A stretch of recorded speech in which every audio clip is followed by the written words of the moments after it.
study of ecological discourse, but also the ecological analysis of discourse. So in recent years, my primary area of research has been corpus-assisted ecolinguistics. So I'm very honored to be able to join you today. Study, study, study, study, study. Before I continue, I would just like to confirm that though you cannot see me, you can still see the slides. Is that correct? You can see my slides? Study, study, study, study, study. I trust that you, okay, great. Thank you for confirming, Mohammed. Thank you. Okay, so from my understanding, you all are somewhat knowledgeable of corpus linguistics, but perhaps less familiar with ecolinguistics. So as I will be speaking today on how these two areas can be joined, I will give a brief overview of each. I'll then discuss the primary areas of research within corpus-assisted ecolinguistics. I will discuss some emerging trends and talk about some future directions of the field. And importantly, I want to reserve plenty of time for your questions today. So first, a corpus is a massive collection of language use stored on a computer. That's a rather simplistic but clear definition of what a corpus is. The first modern corpus was the Brown corpus. This was 1 million words compiled of 15 genres of text. In the years since, the size and types of corpora have grown tremendously. So at present, the corpus of contemporary American English has nearly 1 billion words. The news on the web corpus is approaching 19 billion words, and it actually grows larger every day. And with tools such as Antcock, Sketch Engine, Wordsmith, and others, it's easier than ever to build a specialized corpus in any language. So for a corpus, it must be large, it must be principled, annotated, and searchable. Those are the key words to make a quality corpus. So large, as I said, corpora are growing larger and larger with each passing year, it seems. The Google Books corpus is now over 100 billion words. So I generally think of a minimum threshold of, can you manually read this, annotate it on your own? If a corpus, if you were able to do that, I would say you do not have a corpus. It's principled in the sense that the texts are very carefully collected to ensure that we can make valid claims about language use. If you are familiar with ChatGPT, Bard, other AI text generators, they are not principled in the same way. Those large language models are massive collections of language use, but they aren't organized in any principled way. Next, corpora are annotated. So most commonly, a corpus, each word in the corpus is tagged with a part of speech. So this allows you to perform much more complex search queries, much more sophisticated analyses. Semantic class tag is another common annotation schema. But there are many annotation schema exist. And then certainly they must be searchable. I added this note here, it's authentic language. It's real language by real people. And I've been having this debate, this discussion with some of my students. When ChatGPT produces a response to a question, is that authentic language? Is that real? It's certainly based on real language, but whether that is actually real is a fuzzy, perhaps a deeper philosophical question. Recently, I asked ChatGPT to give me 5 examples of the word novel used as an adjective. And the first example, it used the collocation, a novel dress. That collocation does not exist in the 1 billion word corpus of contemporary American English.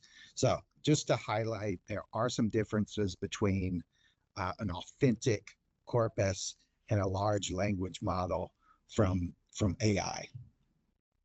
So corpus linguistics then is a data-driven empirical approach for the analysis of authentic language use. It's perhaps surprising to us to consider this, but for many years, statements about language use were not based on actual language use by people in the real world. Right? Statements were made about language based on introspection, intuition, and we have repeatedly demonstrated now that intuition is a poor basis by which to make statements about language. Uh, so it gives us the capacity to analyze language so that regularities among many millions of words can be quickly and accurately identified. This quotation represents a paradigm shift in language studies. It moves us from looking at the system of language beyond looking at simply an instance of language use. So we can see these patterns and how they work across language use. There are many applications of corpus linguistics: translation, lexicography, creating learner materials. There's a comment: a tool is designed well when it has uses beyond the original intent of the design. And that is absolutely true for corpora. When they were first created in the 60s, 70s, that was imagined to be a space only for researchers, only for linguists. But now many people use corpora in their research, in their teaching, in their professional careers. Of course, all corpus linguistics is essentially discourse analysis, but there is a specialty domain, corpus-assisted discourse studies. So this is a tremendously broad space. Studies in this area are proliferating. Just to give you a few examples here, a noteworthy study: representations of immigrants and immigration in the UK media, representations of gender, analyses of business discourse, political discourse, academic discourse, language change. There's so many areas in which corpus-assisted discourse studies is being applied.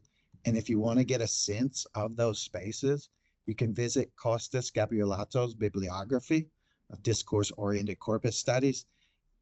And the list is hundreds and hundreds of items. So that might give you a nice resource to review some of these studies. Okay, so we've added the corpus-assisted part to our equation. And so let's add the ecolinguistics part. So ecology, ecolinguistics, we could certainly go quite far back in history. The word ecology was coined by the German naturalist Ernst Haeckel in the 1860s. It became a dominant metaphor, a dominant approach within natural sciences for many decades. And as linguists often do, we borrow metaphors from other places to understand our own domain of study. So in the 1920s, 1930s, ecological thinking started to transition to thinking about language. And then in 1972, Einar Haugen writes The Ecology of Language. And then perhaps most importantly for our purposes today, M.A.K. Halliday, 1991, gives a speech at the AILA conference in Greece, and that many people mark that as the beginning of the discourse analytic thread of ecolinguistics. So what does ecolinguistics do? It explores the role of language in the life-sustaining interactions of humans, other species, and the physical environment. So first, ecolinguistics sees humans not as divergent, as different, as separate from the more than human world, but embedded within a complex ecosystem. The second, area is how can linguistic analysis, discourse analysis be applied to this space, to these discourses, right? To challenge climate change, resource depletion, species loss, so many different areas. So I'll give you a few examples of how language mediates our perceptions, language mediates our ideologies, our beliefs and attitudes regarding the more than human world. So if we start with that position that we recognize that language mediates our perception of the world, then the second part of that equation seems to logically flow. If language shapes our perceptions of the more than human world, it logically flows that it also influences our actions. So I'm going to speak on some examples within U.S. English language use. First, cows within industry discourses are generally discursively framed as machines, as commodities, as objects. And so the ecolinguistics argument is if you discursively frame a species, frame an animal as an object, then it obscures their suffering. It enables you, or it allows you to potentially mistreat that species. This image is of a mother. Ivy Gilbert has this great study recently, and she shows how in dairy farming discourse, cows are presented as bad mothers to their offspring, while humans are presented as good mothers, thereby rationalizing, thereby legitimizing when a farmer takes the cow from the mother. The second image is of an oil catastrophe that occurred just a few hours from where I'm located today. So this is Deepwater Horizon. Millions of gallons of oil were released into the Gulf of Mexico. But we use the word spill to talk about this. It's an oil spill. A spill euphemistically minimizes the catastrophe that occurred, that millions of marine life suffered, that ecosystems were, irreparably harmed, but yet we frame it as a spill, which is, again, minimizes. This third image of a weed. What is a weed? When do humans decide something is a weed? A weed is when a human cannot derive value from a plant. It is not beautiful. It is not edible. So in those cases, we now label it as a weed because it doesn't serve our human interest. And if you look at an English language dictionary, many plants, many animals are presented not by a scientific description, but rather by their function, their purpose, their use to humans. In the US, there is a national park. We have parks, national forest, wilderness. We have all of these different spaces that are reserved for the environment. But in each of those spaces, you are allowed to do different actions. And those actions are guided by language use. As you enter a national park, there's a sign. So that language on that sign determines how you can act in relation to it. Once you cross over that sign, certain actions are made possible and certain actions are restricted. So there are many examples I could give today of language shaping how we think about the world around us, how we engage with the world around us. So then in ecolinguistics, broadly, we're looking at what are these stories that we live by, right? And this draws upon Lakoff and Johnson's metaphors we live by, conceptual metaphor theory, and how metaphors structure our thoughts and perceptions. Ecolinguistics draws upon this to say, these ways of speaking, these ways of writing, these ways of language use, they are embedded deeply within language, and they perpetuate beliefs, attitudes, and actions that contribute to climate crisis, species loss, resource depletion, etc. So I'll give you an example of one of these stories, growth growth is good. Growth is good. So this is encoded in English language use. This is discussed in Halliday's very important 1991 piece, and it's often discussed within ecolinguistics. So within English language use, growth is always coded as good. So gross national product increases, airline travel increases, sales increase, uh, economy, all of these items are viewed as inherently good within the language system without recognizing, right, when flights increase, when air travel increases, okay, it has a positive economic benefit, but clearly there's a negative economic, a negative environmental impact. So we have these ways of being, these stories that are interwoven in English language use that perhaps lead us into actions that are no longer without harm for our environments.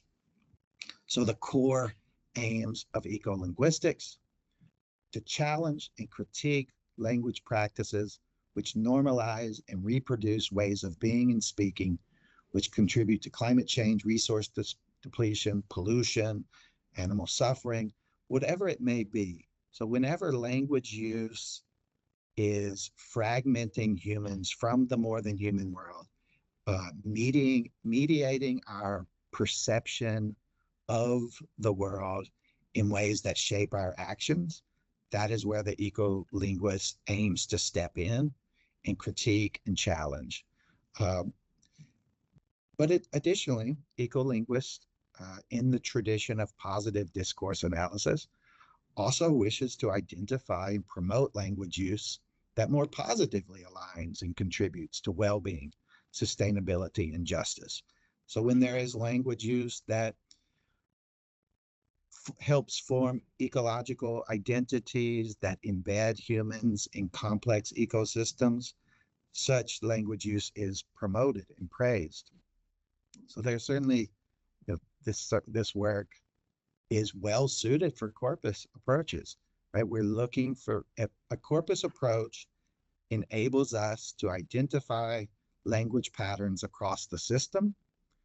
Ecolinguists want to identify particular language patterns in the system. So therefore, corpus-assisted ecolinguistics makes quite perfect sense, right? The synergy between them, the complementarity of them is quite strong. So what is corpus-assisted ecolinguistics? This is how I define corpus-assisted ecolinguistics. So it places an immediate focus upon language use and its role in mediating human understandings of, relationships with, and actions toward the more than human world. So in order to be corpus-assisted ecolinguistics, number two, it has to involve the analysis of either a large reference corpus, and I cite here the corpus of contemporary American English, but it could be any large corpus of language use, right? Perhaps the British National Corpus, German corpus, Canadian corpus, there are many available where such work could happen. Could also create a specialized corpus. So maybe a specialized corpus of sustainability reports from major corporations, texts from animal advocacy groups, speeches from political speakers. So there are a lot of different specialized corpora that could be built. And then it must implement techniques of corpus analysis, collocation analysis, cluster analysis, keyword analysis. It must investigate particular linguistic features, whether that's passivization, nominalization, pronoun use, etc. It could be anything. The reason these criteria are important is because people in a lot of different academic domains are interested in language of the environment, are interested in language of climate change, etc.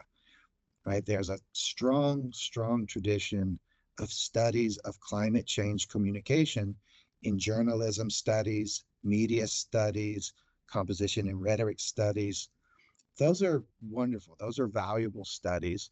But I I assert that those are not ecolinguistic studies because they are not doing linguistic analysis. So this is why I create this clear definition to distinguish corpus-assisted ecolinguistics from some other areas that do related work, that do valuable work, but are not the same as corpus-assisted ecolinguistics. So I'll transition now to some primary research spaces. Now that we have a sense of what this emergent field is, corpus-assisted ecolinguistics. So where are people doing this research? How are they doing this research? What are they doing?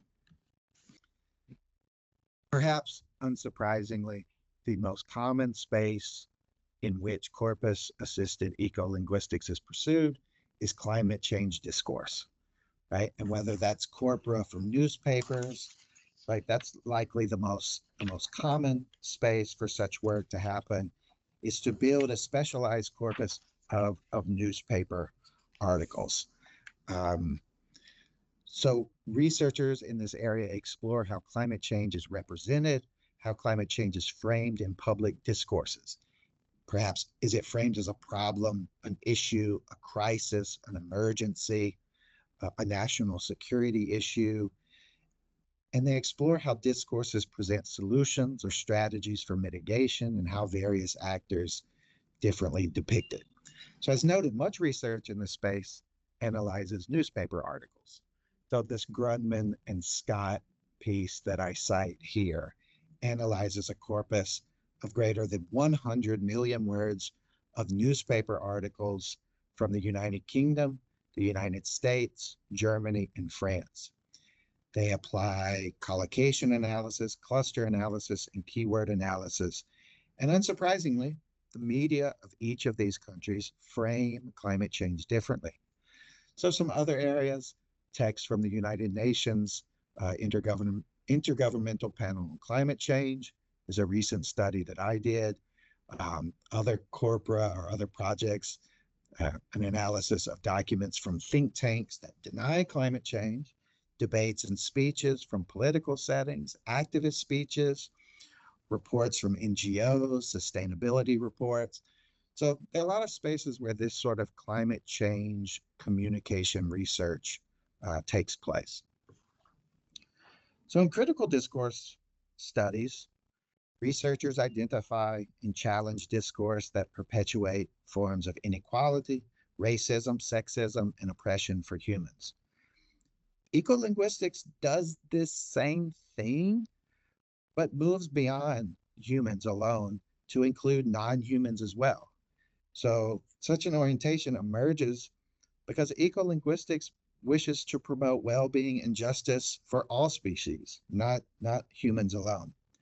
So thus, any discourse that normalizes and produces animal suffering through hiding, distancing, minimizing, obscuring the suffering of animals is a site for ecolinguistic analysis.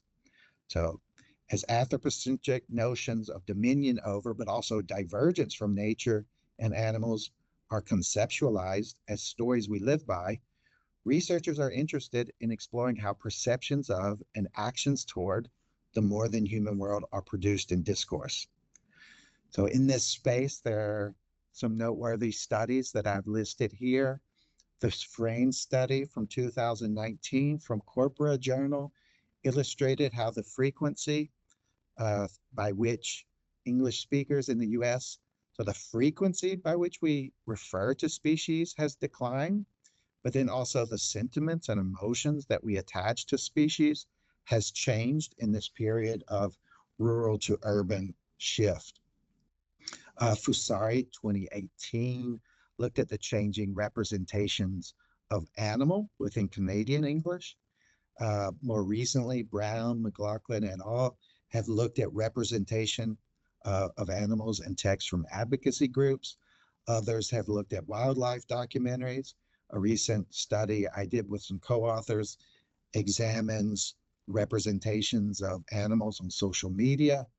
And then there are other spaces, of course, as well that explore this area. So certainly climate change discourse attracts a great deal of attention, but the second most popular area, I think, is it's clear is this area of animal discourse.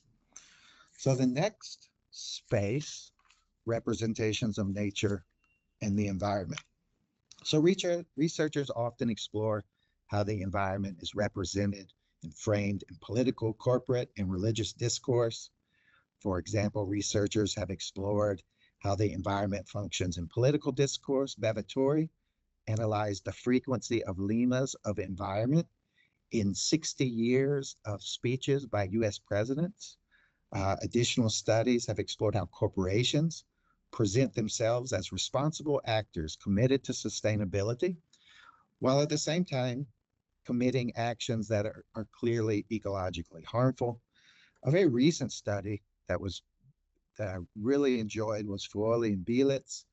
They examined sustainability reports from major corporate polluters and note that the actions that these companies speak about in their text do not match the actions that they actually perform in the real world.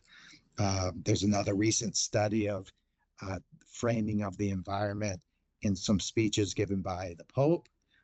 So there's some different areas here. Some areas where I've done work is how wilderness has been represented over 200 years of American discourse, how depictions of trees and forests have changed. I have a forthcoming publication that explores how our representations of hurricanes have changed. We know that hurricanes scientifically have grown bigger, stronger, more devastating. Is that reflected in language use? Are millions of language speakers also speaking about hurricanes as being bigger, stronger, and more deadly? Indeed, they are. So I'm trying to watch my time. I'm going to go for a few more minutes, but Mirzad, if I do need to end, just let me know. Okay, so additional areas of research. It's hard to fit all of the research into neatly defined categories. Corpus-assisted ecolinguistics is expanding rapidly. There are many more studies emerging. So some other areas where we've seen recent work, Fitzsimmons, Doolin, and Pollack, McLaughlin et al. I think these were tremendously valuable studies that analyze language, but then also give suggestions on how language could be used more effectively. There have been analyses of discourses of pollution, discourses of waste, representation of sustainability, secondhand consumption, and a few different areas. So I've got 2 more slides, and then I'll open to questions. Hello. Hi, how are you? Fine, thank you. It's a complicated day. Does everybody else hear that? Okay. Hello? Okay, so some emerging trends and future directions. So here are some changes that I see coming. So there will be a shift in climate change studies from a focus on how climate change and climate science are discussed in the media to increased attention to language use that speaks of adaptation, mitigation, migration. I think the next point, there'll be many more studies focused on social media. I think social media is an important site because it influences how people act, how people behave, how they are consumers, how they are environmentally responsible. So many more studies of social media will emerge. I think there will be many more studies that focus upon how certain identities are formulated, and identities that are ecologically responsible or ecologically not responsible, right? Language shapes these identities that we imagine for ourselves, that we aspire to be. They push us to buy things, to consume things, to act in certain ways. That area of research is certainly going to grow. There will be more positive discourse analysis. Quite honestly, there's much to critique, there's much to challenge, but there are emergent discourses that do more positively align with well-being, sustainability, and justice. And then corpus-assisted ecolinguistics, and ecolinguistics is being pursued by more people, more researchers on more languages around the world. I was looking at my bibliography on Zotero that I manage, and in the last year, there have been multiple publications from Pakistan, Indonesia, Malaysia, China, West Africa, Europe, um, Iraq, India. So it's a fast growing area for sure. And so just some final words. As noted, in recent years, it is increasingly common to see studies such as those I present today in journals of corpus linguistics, journals of discourse analysis, journals of applied linguistics, and certainly in journals of ecolinguistics. So this attention to discourses of ecological importance will continue as the discipline of ecolinguistics becomes increasingly established internationally. With an active international association, numerous regional organizations, handbooks, devoted journals, ecolinguistics broadly, and corpus-assisted ecolinguistics specifically will continue to grow. As the climate crisis and the Anthropocene's many ecological challenges continue, research in corpus-assisted ecolinguistics will expand in quantity and increase in urgency. So, thank you. Thank you for your time. Thank you for the invitation. Again, I'm so sorry that my camera is not working, but I would love to answer any questions that you have.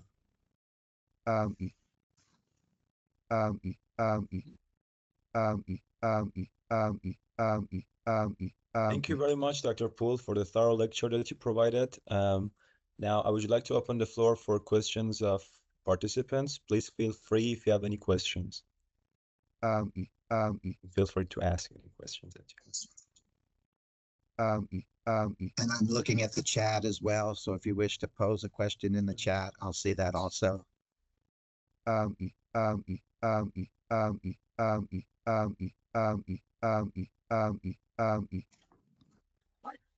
you hear my voice? Yes, I can. First, thank you for your presentation. My question is there any way to make these contributions and like researchers more accessible to people, like people who are in academia or a linguistic area, because I think it's really important for the environment and for the future of the earth. Absolutely. So I'll first point you to a few of these resources here. The International Ecolinguistics Association, you can join for free and get lots of great information through the IEA. There are many resources that are available on their website. There's a free online course with Aaron Stibbe, who is a very important figure in ecolinguistics. So you can learn a lot more there and get a lot more information there. The Language and Ecology Journal that is published by the International Ecolinguistics Association is free and open access. So you can read those. You can read those articles. You can find those articles. The Journal of World Languages is a newer journal. They publish a lot of ecolinguistics research. It's also free and open access. And then I manage the ecolinguistics bibliography. So Zotero is a citation tool. You can join this bibliography group for free on Zotero. I maintain this, so every time I see a new publication from around the world, I'm adding it to this bibliography. I think it's approaching, we almost have 600 articles, chapters, books on the bibliography now. Some of those you may have difficulty accessing. They may be behind paywalls, but some of that content you should be able to access. So I think the first place to start is to check out the International Ecolinguistics Association. Some great information there, great resources there, all free. And if you use Facebook, there is an International Ecolinguistics Association Facebook group that you can join where people also share information. Thank you. Yeah, you're welcome. Thanks for the question. Thank you for your presentation, Dr. Poole. I'm Mohammad Fazeli. I have a master's degree in human ecology from Shiraz University. And I really enjoyed your presentation, and I wanted to comment on your presentation and share my experience and see what your response or reaction or comment is. I'm investigating ecolinguistics too recently, and I'm interested in how in our daily lives we use language in a way that's, as you said, promoting pro-environmental behavior or not.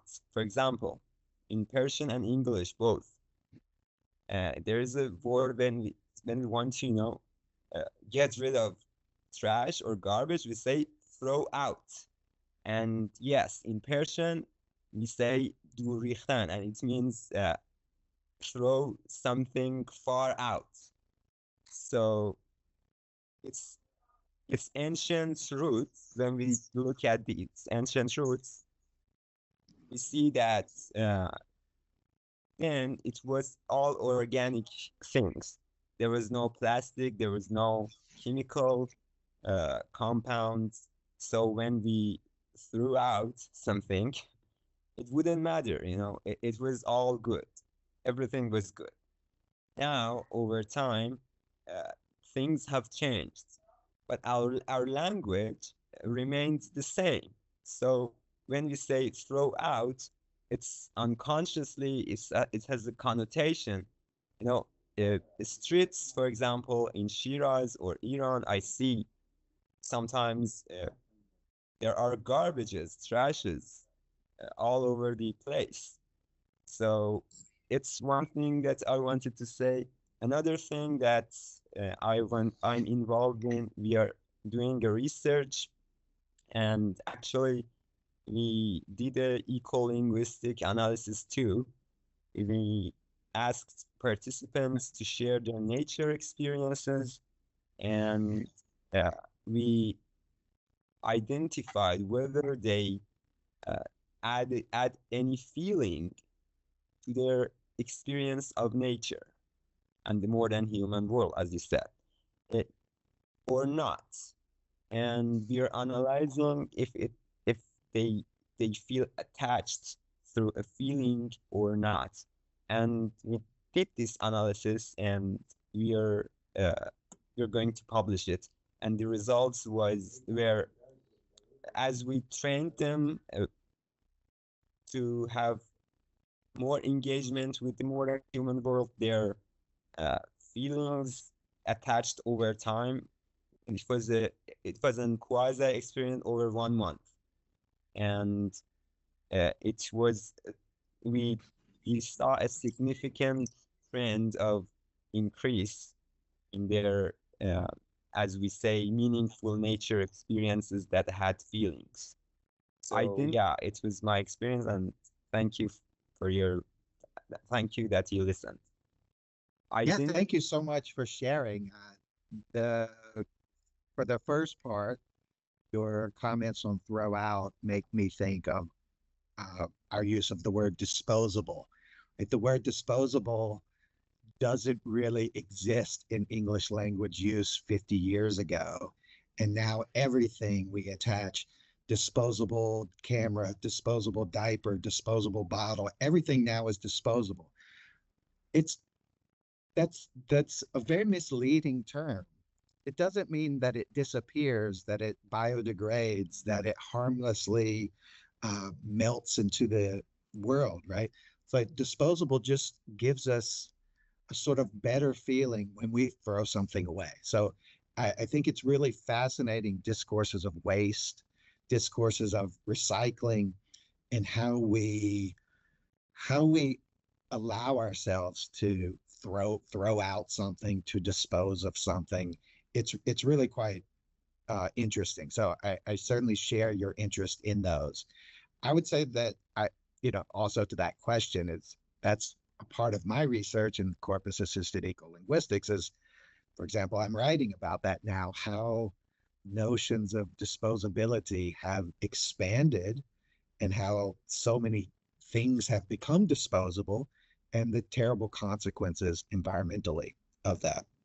To the research that you're producing, I think it sounds fascinating, and I think more work is needed on how behaviors can be changed, modified, transformed through whether that is curricular activities, experiences, encounters with nature, maybe watching a movie about climate fiction or reading a climate fiction story. Because I do think that is an area that is largely unexplored. How, yes, we want people to have more experiences in nature. Yes, it would be great if people watch more wildlife documentaries, but then getting a greater sense of how do these forms of media, how do these actions and activities, do they actually motivate change? So I applaud you for doing that research, because I think it's very important research, and I think it's also difficult research, is why there's not more of it. So when you're finished, when you publish, please do share. I would love to put it on the Zotero bibliography so that all can see. Yeah, and I would love to read it. Getting a great. I see a lot of questions in the chat. Maybe I'll go through some of those quickly. May we have your email, please? Yeah, it's here, I'll add it. RE Pool. Sorry, Okay. it's not clear. Maybe is this topic related to teaching English? It is more and more and more. I think certainly ecolinguistics and English language teaching are starting to connect. I published an article just a year or so ago called Eco-Critical Language Awareness. There's a recent book called TESOL and Sustainability. I saw an announcement for a conference in Germany next year called Sustainability in Language Education. So I think more and more people are thinking of how issues of sustainability, how environmental issues can be integrated meaningfully in curriculum. So yeah, absolutely, it is related to teaching English.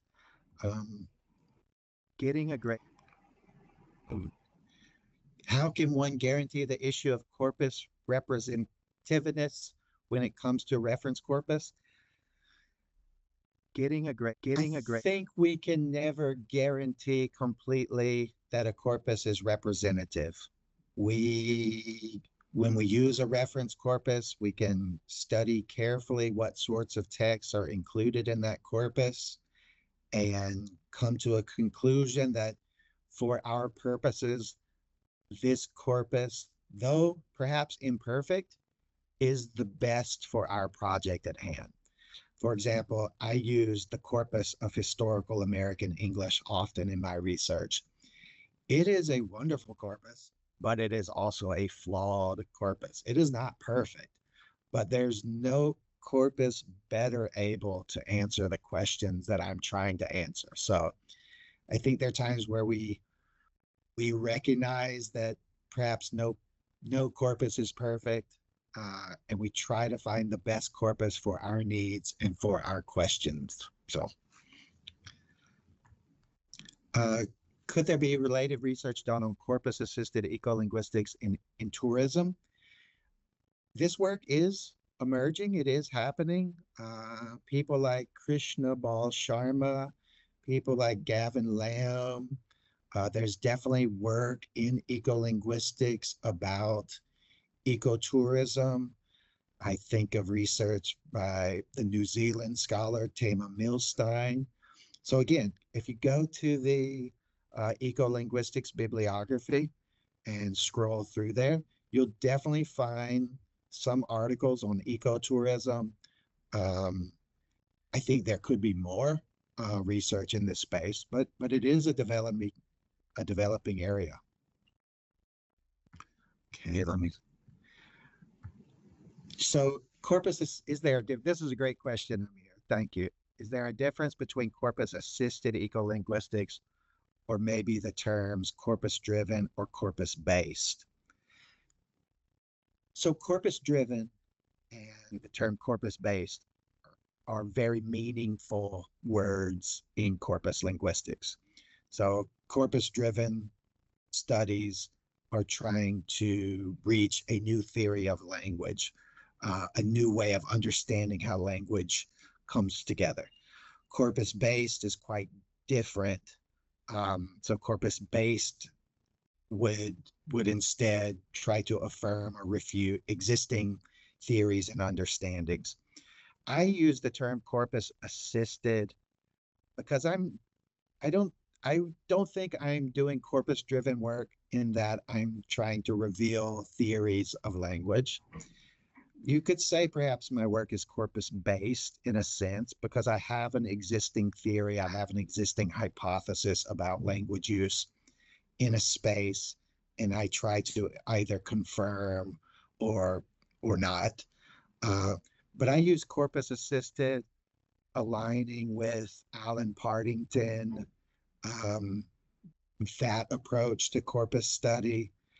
I think what I'm trying to say is I do ecolinguistics with the help of a corpus. So corpus assists me, but I'm still an ecolinguist.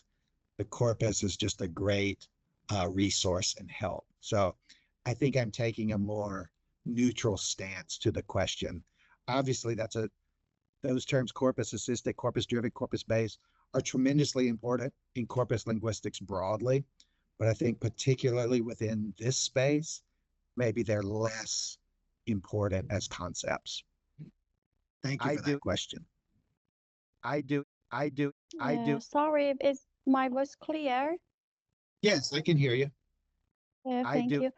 I don't know whether my question is relevant or not, but I wanted to say that, that the world is moving towards artificial intelligence and assimilation. So how can we save the world's linguistic varieties, and what can we do to value linguistic varieties or ecolinguistics? It's a great question, and I'm teaching a class now on technologies and language, and we think about this question a lot. And I don't know if I have a very good answer for you today, because I do think there is a concern of, right? So, an AI language model is yesterday's language use. And so from an ecolinguistics perspective, then it is reproducing language of the past that has brought us here to this moment of ecological crisis. So these large language models are reproducing the ways of being that have brought us to this moment in time and only leading us further along that path, right? So I think we have to be very careful not to allow ways of being to be sort of mindlessly reproduced moving forward. That's certainly a concern. So how can AI help us value language diversity?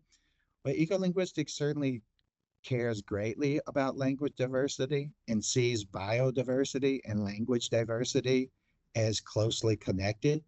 In areas where there is high language diversity, that generally maps quite carefully with high levels of biodiversity as well. So when we lose a language, we lose all of the knowledge that language encodes about a local ecology. So ecolinguistics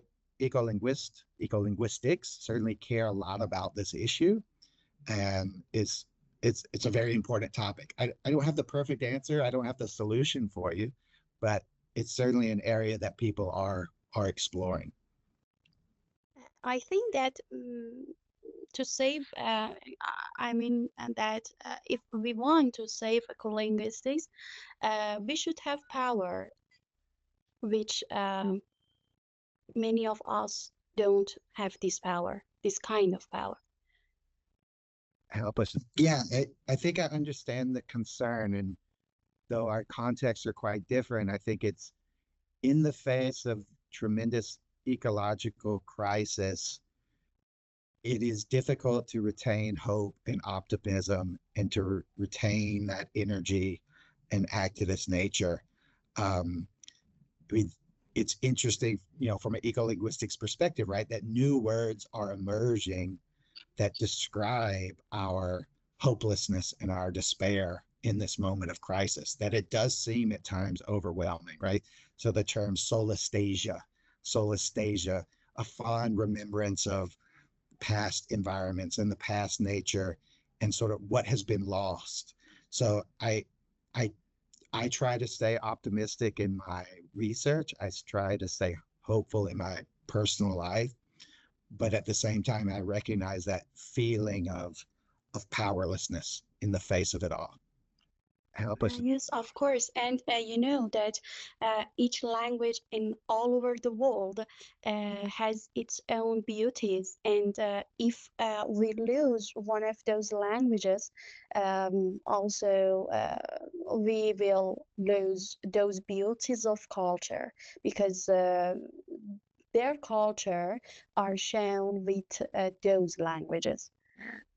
Absolutely. And I think we can, there are many critiques, and I'm one of those critics that suggest there are ways of speaking, there are ways in being promoted in English language that are ecologically harmful.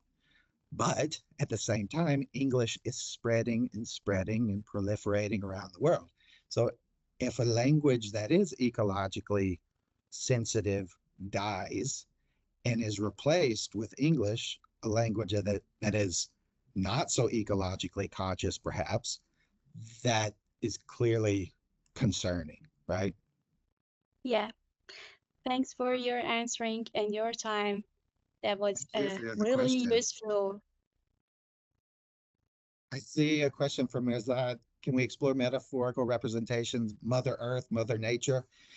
Absolutely. I think the term Gaia, referring to Mother Earth, was introduced by James Lovelock a few decades or so ago. And some people find that metaphor of Mother Earth positive. It personifies, it gives some intrinsic value to Earth. But I do think when we apply metaphors, it's tricky, it's difficult. And there's certainly critiques of a Mother Earth representation as well. I mean, from an ecofeminist perspective, the oppression of women in our societies is reflected in our oppression and treatment of the earth, and that we cannot cease oppressing earth until we cease oppressing women. So these, from an ecofeminist perspective, these issues are thought about quite deeply and are quite important, and those issues are closely connected. To a next question, English is harm. Oh, okay. I think maybe that's all the questions in the chat. Sorry. I have another question. Similar to what Shahla asked, I want to know, is there any way that we can build a new algorithm for new tools such as AI or even social media to promote more eco-friendly language with the help of Corpus-assisted Ecolinguistics and these researchers that you mentioned?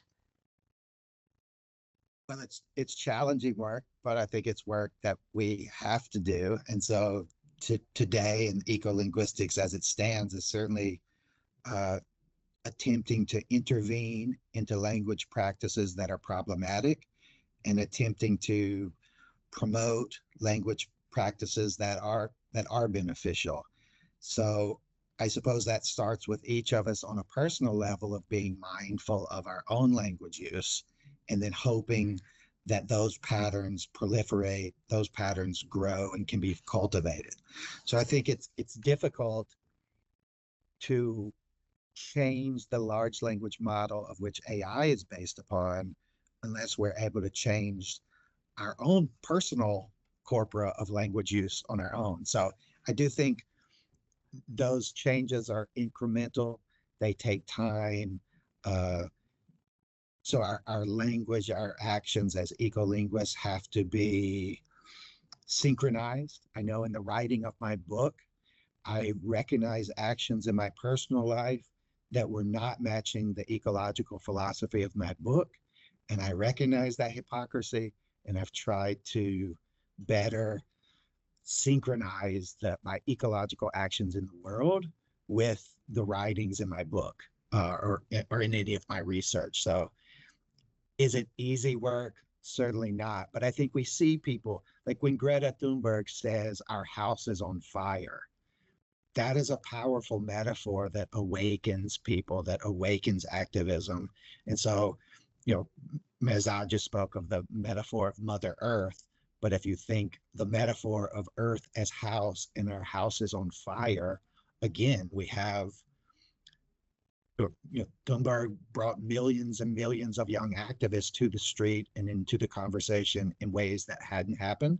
So is it possible? Yes. Is it difficult? Yes. Should we be trying to do it? Yes. So I hope that answers your question. Thank you. Something short? Yes, please, Mohammed. You mentioned Tema Milstein, and I wasn't aware of what you were talking about exactly, but Tema Milstein will be my supervisor for my PhD next term. And yeah, I wanted to mention that. Can you tell me what you were talking about her research? I'm a tremendous fan of her research. I just think it's so wonderful. I think it was a 2018 study on the performer metaphor in the discourse of tourism concerning whales and whaling, and the way the tourists were speaking about this spectacle, this performance of whales in the wild. I think Dr. Milstein, I can't say enough how much I admire her work. And I recently invited her to contribute to a project, and it was just such an honor. So that you're having the opportunity to work with her, wow, I'm jealous. That's fantastic. Wow, thank you. Because I think you're mentioning her article, Mother Nature never gives us the same shit twice, no? Yeah, I think yes. Yeah, thank you. It's really that's one of my favorite academic articles. Love the article. Thank you so much. I will read that today, and I will be in contact with you. Sure. Yeah, I will tell her about it. Yeah. I think in my last, I told her that a few months ago, how much I love that article. So here it again. Yeah. Thank you. Of course.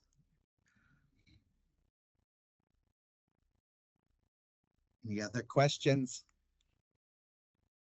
Perhaps you're thinking of a question. I will just take a moment.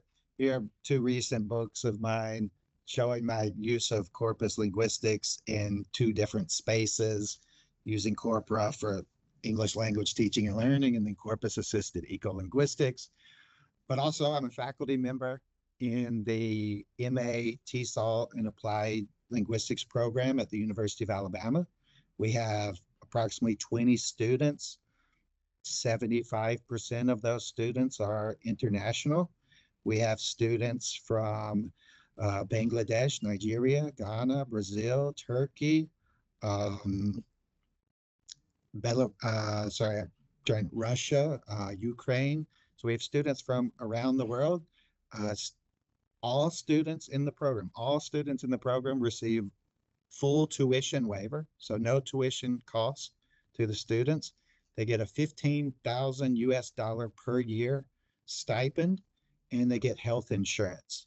So if you're interested in English language teaching, applied linguistics, and you're interested in graduate studies in the US, look at our program.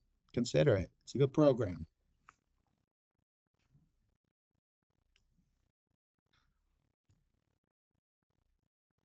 There's a question in the chat, advice for life. Oh, that's such a massive question. I don't know. Pursue your passions, pursue your interest. Uh, Somehow I ended up at the University of Alabama doing ecolinguistics, and it all makes perfect sense. Like I don't know how I could be anywhere else. So follow the path that's laid before you and do your best. So all the best to you. Good luck. Wow. Okay, thank you very much, Dr. Poole. And thank you for the nice answers that you given to the questions. And it was a pleasure and honor to have you here. And also thanks for talking about your faculty, your college, the Department of English. And thanks for inviting, I mean, people who are interested in pursuing higher education in the US. And it's Yeah, I wish I could say that you know my face, you've seen my face, so please feel comfortable emailing me. I'm embarrassed, but that my camera didn't work today, so I'm so sorry. But no, it was an it's fine. absolute pleasure meeting with you all today, speaking with you, answering your questions. I enjoyed every minute. Thank you very much. It was a pleasure. Okay, so I guess we don't have any questions, so we can call it a day. And thank you all for attending this meeting. And yes, and Thank you so again, much. Dr. Funt. Bye-bye. Thank you. Bye. Thank you. Goodbye. Goodbye, everyone. And please visit DHC_Shiraz for more international events. Thank you.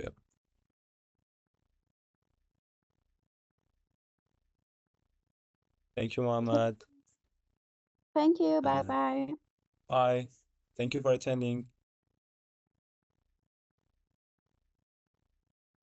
Thank you, Ms. Dehran, Ms. Kalantari, Mohammed. Thank you, Omar. Thank you, Kimia. Thank you, Dr. Mauludi, for attending the session. I hope it was informative. And thank you.